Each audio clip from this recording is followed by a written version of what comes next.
पाहत आहात लोकशाही मराठी बुलेटिनमध्ये आपल्या सर्वांचं स्वागत। बुलेटिनच्या सुरुवातीला राजकीय दृष्ट्या एक मोठी बातमी इथे।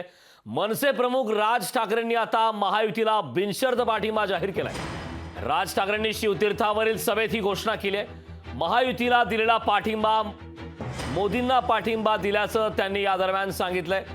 पाठिंबा देण्यासाठी लोकसभा राज्यसभा काहीच मागितलं नसल्याचंही राज ठाकरेंनी या दरम्यान सांगितलंय। देशाला सध्या विकासाच्या मार्गावर नेण्याची गरज आहे, त्यासाठी देशात सक्षम नेतृत्व देण्याची गरज असल्यानं भाजप शिवसेना राष्ट्रवादी महायुतीला पाठिंबा देत असल्याचं राज ठाकरेंनी जाहीर केलंय। तर या संदर्भात चर्चा करण्यासाठी आपल्यासोबत भाजपचे नेते विनोद तावडेजी जोडलेले आहेत। विनोदजी, लोकशाही मराठीमध्ये आपलं खूप खूप स्वागत आहे। राजकीय दृष्ट्या अत्यंत महत्त्वाची आणि मोठी अपडेट समोर आलेली आहे। राज ठाकरे यांनी आता बिनशर्त महायुतीला पाठिंबा दिलेला आहे। काय आपली यावरती पहिली प्रतिक्रिया?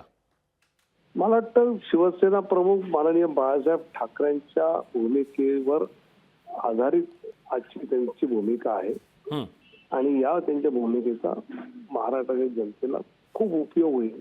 कारण उद्धव ठाकरेंच्या शिवसेनेने हिंदुत्वाला विरोध करण्यात काँग्रेस राष्ट्रवादी शरद पवारांच्या हातात हात घालून जे काम सुरू केलंय, अशाही बाळासाहेबांच्या विचारांची पोकळी जी होती ती महायुतीमध्ये एकनाथ शिंदे आले आणि आता राज ठाकरे आले, त्यामुळे पूर्ण भरून निघाले। अगदी नक्कीच विनोदजी, खूप खूप धन्यवाद। आपण लोकशाही मराठीशी संवाद साधलात त्याबद्दल।